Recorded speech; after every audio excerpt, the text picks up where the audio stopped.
This is bonding video number 7. By the end of the video, you should be able to determine if a molecule is polar or nonpolar. To do this work, you need your bonding video number 7 worksheet and a pencil. In the past, we have talked about polar bonds.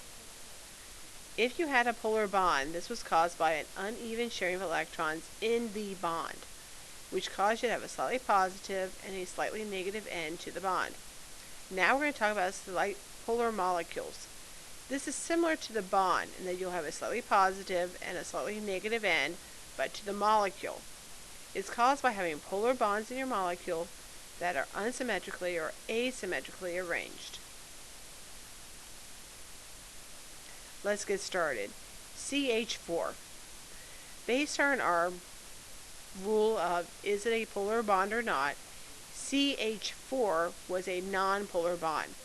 So this has a nonpolar bond. It's also symmetrically arranged. It is symmetric because it has no unshared electron pairs on the center atom, and what it's bonded to is exactly the same the whole way around. So, in order to be a polar molecule, you must have both of the following.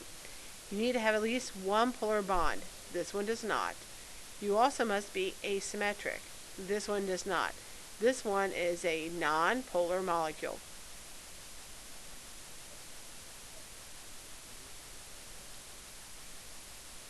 Okay, second problem. H2O, water. Between the H and the O, this is a polar bond.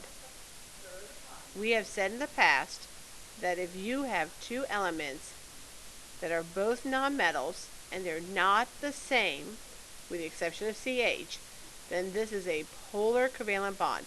So we do have a polar covalent bond. First one is a check. Next thing, is it asymmetric? This one is asymmetric. If you have unshared electron pairs on the center,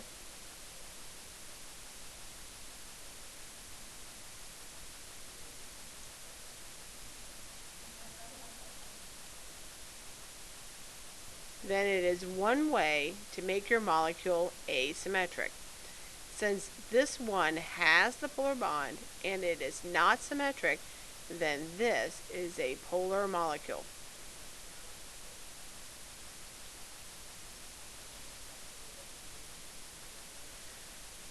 Okay, let's try some practice on our own.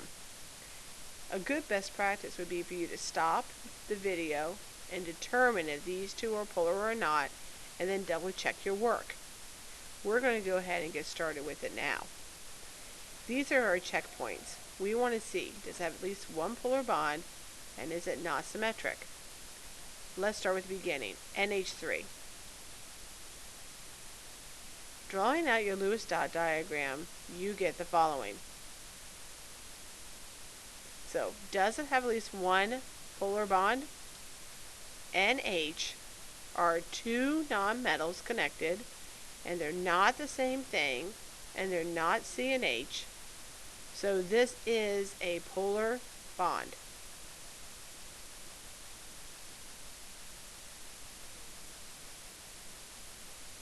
Specifically a polar covalent. Next, is it not symmetric? This one has the unshared electron pair on the center, so this one is not symmetric. This is going to be a polar molecule. Let's try the next one. HCN.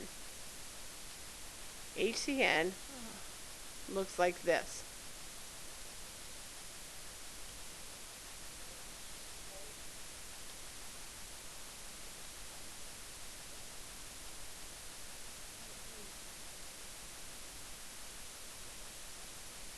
Okay, does it have at least one polar bond? In this case, the CH bond is nonpolar.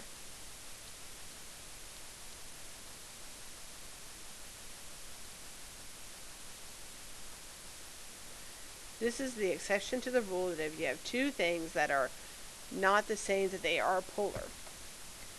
However, we also have a CN bond. The CN bond is a polar bond. Therefore, we have the first checkpoint. Now we want to see if we're not symmetric. In this case, there are not any unshared electron pairs on the center atom. However, the carbon is not bonded to the same thing on both sides. He has H and N. Since he's bonded to different things, he is not symmetric. Since he has both things, he is a polar molecule.